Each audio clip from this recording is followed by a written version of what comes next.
Hujan rintik-rintik membasahi jalanan kota yang sudah lama ditinggalkan Adrian. Sudah lebih dari 15 tahun ia tidak menjejakkan kakinya di sini.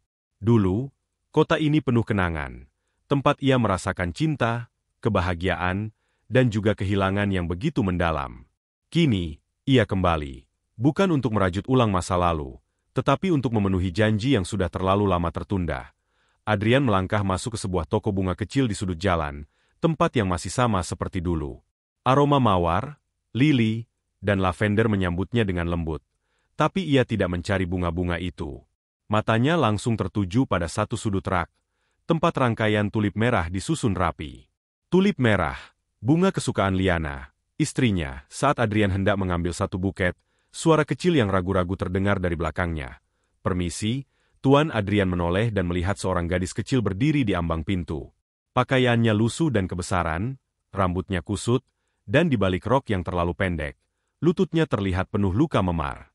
Matanya menatapnya dengan penuh harapan, tetapi juga ada sedikit ketakutan di sana, seolah-olah ia sudah terbiasa menerima penolakan. Bisakah Anda menyisihkan sedikit uang untuk saya?" Tanyanya dengan suara pelan. Adrian mengerutkan kening.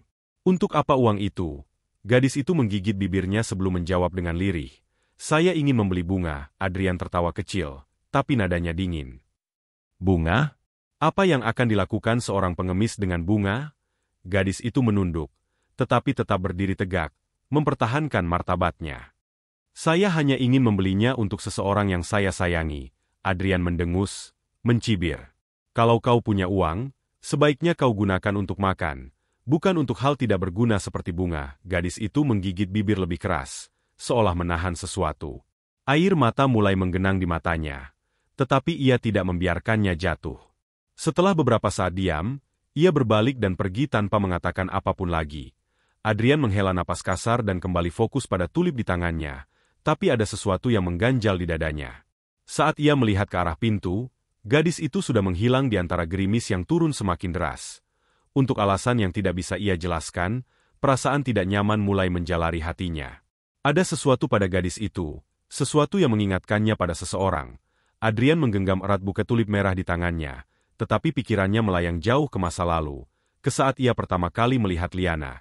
Ia masih ingat hari itu dengan jelas. Musik klasik mengalun lembut di dalam gedung konser, dan di atas panggung, seorang gadis dengan rambut panjang kecoklatan menari dengan anggun. Liana bergerak seperti angin, ringan dan bebas, seolah dunia di sekelilingnya tidak ada. Saat tarian berakhir dan pandangan mereka bertemu, Adrian merasa seolah-olah waktu berhenti. Dalam sekejap, ia tahu, ia telah jatuh cinta. Cinta mereka tumbuh cepat, begitu alami dan tanpa keraguan. Liana bukanlah gadis dari keluarga terpandang, seperti yang diharapkan orang tua Adrian. Ia adalah seorang yatim piatu, dibesarkan oleh para suster di panti asuhan. Namun, bagi Adrian, Liana lebih dari cukup. Ia cerdas, penuh semangat, dan memiliki hati yang begitu lembut. Mereka menikah dalam kesederhanaan, tanpa restu dari keluarga Adrian. Saat akhirnya Adrian memberitahu orang tuanya, reaksi mereka seperti yang sudah diduganya, kemarahan dan kekecewaan. "Kau menikahi seorang yatim piatu." Suara ayahnya penuh ketidakpercayaan. "Apa kau tahu betapa sulitnya hidup dengan seseorang yang tidak memiliki asal-usul yang jelas?" Ibunya menimpali, suaranya dipenuhi ketidaksukaan namun, Adrian tidak peduli. Ia mencintai Liana, dan itu cukup baginya. Beberapa bulan setelah pernikahan mereka, Liana datang dengan senyum kecil yang bercampur kegugupan. "Ada sesuatu yang ingin aku katakan," katanya sambil menggenggam tangan Adrian erat. "Apa itu?" Adrian menatapnya dengan penuh perhatian. Liana menarik napas dalam-dalam sebelum berkata dengan suara lembut, "Aku hamil." Jantung Adrian berdetak lebih cepat. Sejenak ia terdiam, lalu senyumnya mengembang lebar. "Serius? Liana, ini luar biasa." Mereka berpelukan erat. Tawa kecil bercampur air mata kebahagiaan. Kabar ini membuat Adrian yakin bahwa sudah waktunya ia membawa Liana ke rumah orang tuanya. Mereka harus tahu bahwa Liana adalah bagian dari hidupnya. Dan sekarang, mereka juga akan memiliki seorang cucu. Dengan penuh semangat, Adrian berjanji pada Liana bahwa ia akan menjemputnya keesokan harinya untuk bertemu dengan keluarganya. Ia ingin memberitahu orang tuanya terlebih dahulu agar mereka bisa menerima Liana dengan lebih baik. Namun, takdir berkata lain. Dalam perjalanan menuju rumah orang tuanya, sebuah truk besar kehilangan kendali dan menabrak mobil Adrian. Tubuhnya terhempas, mobilnya terguling, dan semuanya berubah menjadi hitam. 2 tahun berlalu sebelum ia akhirnya membuka matanya kembali. Dunia yang ia tinggalkan sudah tidak sama. Liana telah pergi, dan yang tersisa hanyalah kekosongan yang tak pernah bisa ia isi. Saat Adrian membuka matanya, dunia terasa asing. Cahaya putih dari lampu rumah sakit menyilaukan penglihatannya, dan tubuhnya terasa kaku, seolah bertahun-tahun tak bergerak. Pandangannya kabur, tetapi ia bisa melihat siluet seseorang duduk di samping tempat tidurnya. "Ibu?"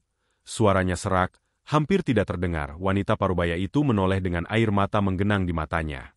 Wajahnya tampak jauh lebih tua daripada yang terakhir kali diingat Adrian. "Oh, Adrian, akhirnya kau sadar."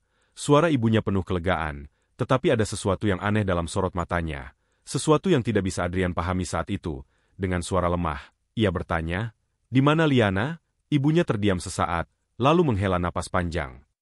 "Dia pergi." Adrian mengerutkan kening.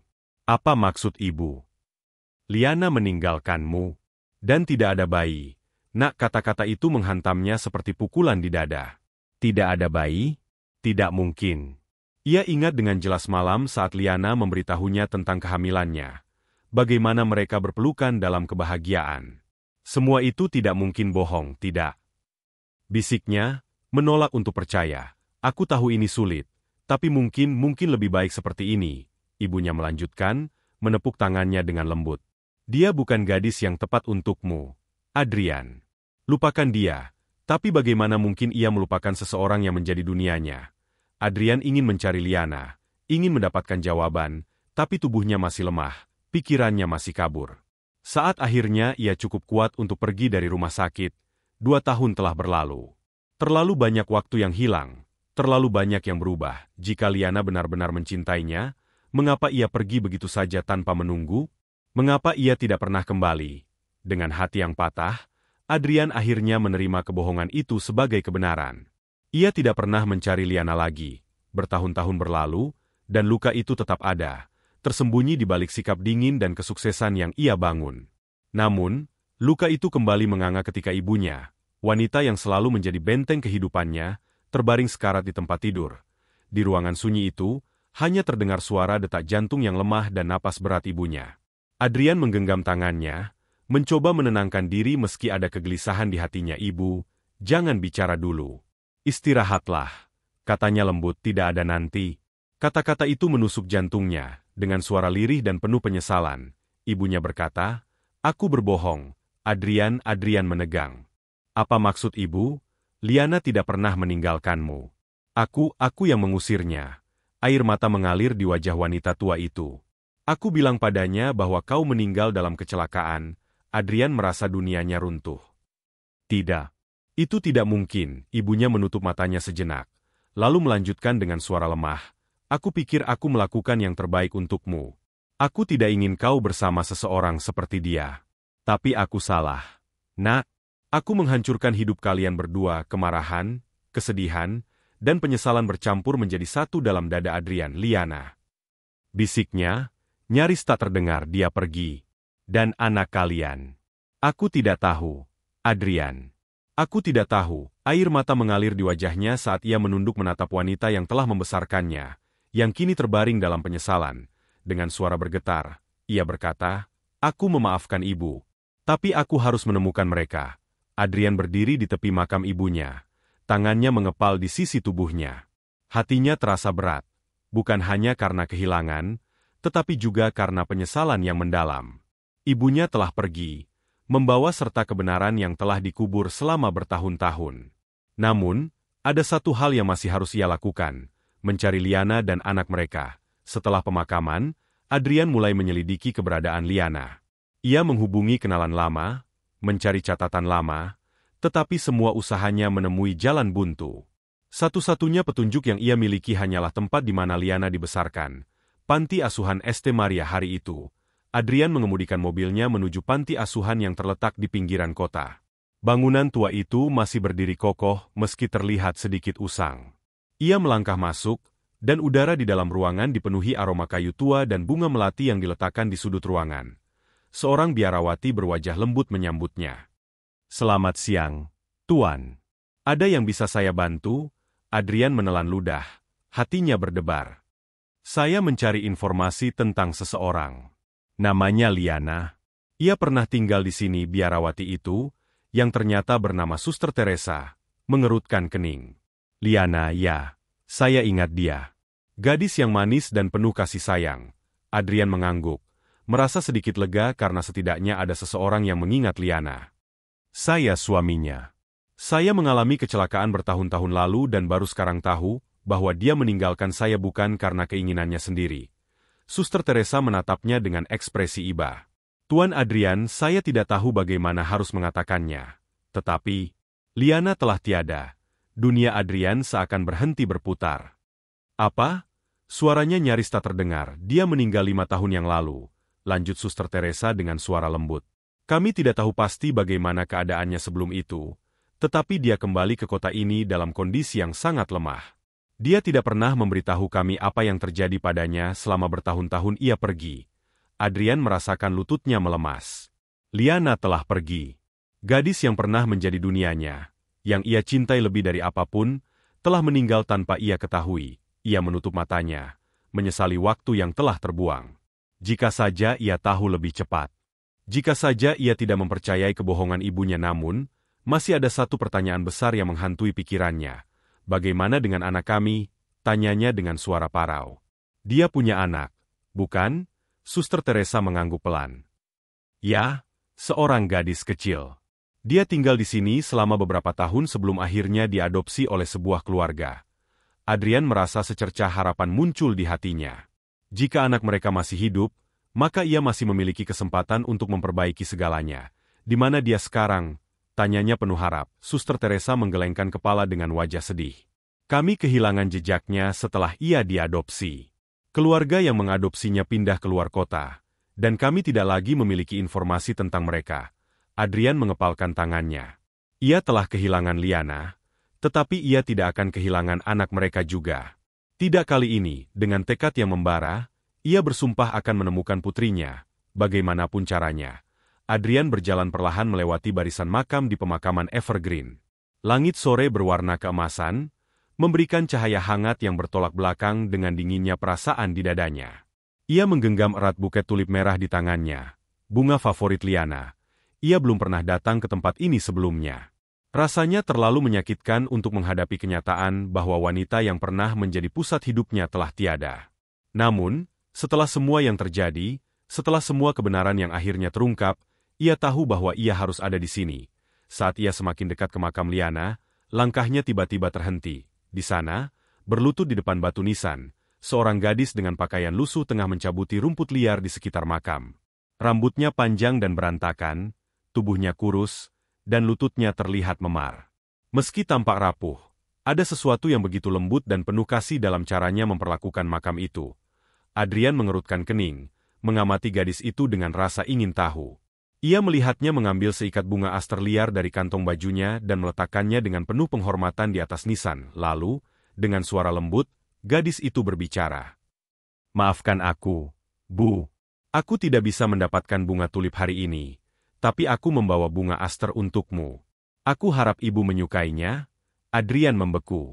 Dadanya terasa sesak, seakan udara tiba-tiba menghilang dari paru-parunya. Gadis itu mengenal Liana tidak, bukan sekadar mengenal. Cara dia berbicara, ekspresi di wajahnya, nada penuh kasih dalam suaranya. Semua itu memberitahu Adrian satu hal yang membuat tubuhnya gemetar. Gadis itu adalah putrinya. Ia mengambil langkah mendekat, nyaris tidak menyadari bahwa tangannya yang menggenggam buket tulip kini gemetar. Kamu. Suaranya terdengar serak. Gadis itu tersentak dan menoleh. Matanya yang lebar menatap Adrian dengan waspada. Mata yang sangat familiar. Mata yang sama dengan milik Liana. Adrian merasa seluruh dunianya berputar. Aku? Gadis itu tampak ragu. Lalu dengan suara nyaris berbisik, ia bertanya, apakah Anda mengenal ibu saya? Adrian menelan ludah, merasakan gelombang emosi melandanya. Ia berlutut perlahan, hingga sejajar dengan gadis itu, dan menatapnya penuh haru. Aku mengenalnya. Suaranya bergetar. Aku adalah ayahmu. Mata gadis itu membelalak. Mulutnya sedikit terbuka, seolah ingin mengatakan sesuatu, tetapi tidak ada suara yang keluar. Ia menatap Adrian dengan kebingungan, seakan mencoba memahami apa yang baru saja didengarnya. Adrian, di sisi lain, merasa air mata mulai menggenang di matanya.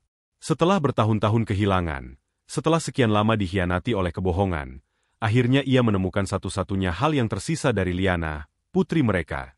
Dengan suara yang dipenuhi ketulusan, ia berkata, "Aku di sini sekarang. Kamu tidak akan sendirian lagi." Adrian menatap gadis di depannya dengan hati yang dipenuhi emosi yang sulit ia ungkapkan. Gadis itu masih terlihat ragu, seolah tidak yakin apakah kata-kata yang baru saja ia dengar adalah nyata atau hanya ilusi. "Aku Adrian," katanya dengan suara lembut. "Aku ayahmu." Gadis itu masih menatapnya dengan mata penuh pertanyaan. Matanya yang coklat keemasan, mata yang begitu mirip dengan Liana, berkilau di bawah cahaya sore yang temaram. Setelah beberapa saat, ia akhirnya berkata dengan suara nyaris berbisik, "Aku, Elora." Nama itu menggema dalam benaknya. Nama yang mungkin Liana pilih dengan penuh kasih sayang untuk putri mereka. Nama yang seharusnya ia ucapkan dengan penuh kebanggaan sejak dulu, tetapi ia bahkan tidak tahu keberadaannya sampai hari ini. Adrian menelan ludah, berusaha menahan perasaan yang meluap di dadanya. Ia melihat ke arah gadis itu, memperhatikan betapa kurusnya tubuhnya, betapa lusuhnya pakaiannya. Fakta bahwa putrinya telah menjalani hidup yang begitu sulit menghantamnya dengan rasa bersalah yang luar biasa. "Aku tidak tahu," katanya dengan suara bergetar. "Aku tidak tahu bahwa kamu ada, Elora. Jika aku tahu, aku tidak akan pernah meninggalkanmu. Aku tidak akan membiarkanmu sendirian seperti ini." Air mata mulai mengalir di pipi Elora. Ia menggigit bibirnya, seolah mencoba menahan emosi yang telah lama ia pendam. "Aku selalu bertanya-tanya," bisiknya. "Aku selalu bertanya-tanya apakah aku punya ayah, atau apakah beliau mencintaiku." Adrian merasa hatinya hancur mendengar kata-kata itu. Ia mengulurkan tangannya, ragu-ragu sejenak, lalu dengan perlahan mengusap bahu Elora. "Aku mencintaimu," katanya sungguh-sungguh. "Aku mencintai ibumu, dan aku mencintaimu. Aku menyesal tidak ada di sana untukmu." Elora menatapnya dengan mata berkaca-kaca. Beberapa detik berlalu dalam keheningan, sebelum akhirnya ia melangkah maju dan tanpa ragu merangkul Adrian. Adrian membeku sejenak, terkejut oleh pelukan itu. Namun, tak butuh waktu lama baginya untuk membalasnya. Ia memeluk Elora erat-erat, seolah tidak ingin melepaskannya lagi. Di antara isak tangisnya, Elora berkata, "Aku tidak punya siapa-siapa lagi. Aku sendirian sejak melarikan diri dari rumah asuhku." Adrian menghela napas, mencoba menahan air matanya sendiri. "Kamu tidak sendirian lagi," katanya. "Aku bersumpah, aku akan menjagamu. Kita akan mulai dari awal." Bersama, mereka berdua berdiri di depan makam Liana, bersama-sama meletakkan bunga tulip merah di atasnya. Adrian mengusap nisan itu dengan lembut, lalu berbisik, "Maafkan aku, Liana. Aku telah mengecewakanmu. Tapi aku berjanji, aku akan menjaga putri kita. Aku tidak akan membiarkannya sendirian lagi." Elora menatap batu nisan itu dengan mata berkaca-kaca. "Aku rindu ibu," bisiknya. Adrian merangkul bahunya. "Aku juga. Tapi dia selalu ada di sini, dalam hati kita." Untuk pertama kalinya dalam hidupnya setelah bertahun-tahun terpisah, Adrian merasa utuh kembali. Hari itu, di depan makam wanita yang mereka cintai, seorang ayah dan anak akhirnya menemukan jalan kembali satu sama lain. Dan bersama-sama, mereka memulai babak baru dalam hidup mereka, sebagai keluarga. Adrian menatap putrinya yang kini duduk di sampingnya di dalam mobil. Setelah bertahun-tahun menjalani hidup dalam kebohongan dan penyesalan, akhirnya ia memiliki kesempatan untuk memperbaiki semuanya. Ia mencuri pandang ke arah Elora, yang kini menggenggam erat buket bunga tulip merah, bunga favorit Liana. "Elora," katanya lembut, menarik perhatian gadis itu. "Aku ingin kau tahu sesuatu." Elora menoleh. Matanya masih menyimpan sisa-sisa kesedihan, tetapi juga secercah harapan yang baru saja tumbuh. "Aku telah membuat banyak kesalahan dalam hidupku," Adrian melanjutkan. "Salah satu yang terbesar adalah mempercayai kebohongan yang membuatku kehilangan ibumu dan juga dirimu. Jika aku dulu berani mencari tahu sendiri, jika aku tidak begitu buta oleh kesedihan dan kemarahan, mungkin aku bisa menemui kalian lebih cepat." Elora terdiam, mendengarkan dengan seksama. "Kebohongan bisa menghancurkan hidup seseorang," lanjut Adrian. "Ibuku mungkin mengira dia melindungiku, tapi yang sebenarnya terjadi adalah dia membuatku kehilangan orang-orang yang paling aku cintai. Aku tidak ingin kamu hidup dalam kebohongan, Elora." Aku ingin kamu tahu bahwa kamu berharga, dan aku akan selalu ada untukmu. Elora menggenggam bunga tulip itu lebih erat. Aku juga belajar sesuatu, Ayah, katanya pelan. Aku pernah berpikir bahwa hidupku tidak berarti apa-apa karena aku hanya seorang anak yatim piatu yang tidak diinginkan. Tapi hari ini aku sadar, nilai seseorang tidak ditentukan oleh asalnya atau oleh masa lalunya, tapi oleh hatinya dan bagaimana ia memilih untuk menjalani hidupnya. Adrian merasa dadanya menghangat mendengar kata-kata putrinya. Ia tersenyum dan meraih tangan Elora, menggenggamnya erat. Kita memiliki kesempatan kedua, Elora, katanya. Kesempatan untuk memperbaiki segalanya. Untuk memulai hidup baru bersama. Aku mungkin tidak bisa mengubah masa lalu, tapi aku bersumpah aku akan ada di sisimu mulai sekarang. Elora tersenyum kecil, untuk pertama kalinya dengan tulus. Ketika mobil mereka melaju meninggalkan pemakaman, Adrian merasa hatinya lebih ringan dari sebelumnya. Masa lalu telah mengajarinya tentang kehilangan, tetapi juga tentang harapan. Di sampingnya, Elora menggenggam buket tulip merah, simbol cinta yang tidak pernah mati. Mereka telah kehilangan banyak hal, tetapi kini mereka memiliki satu sama lain. Dan itu cukup untuk memulai kembali.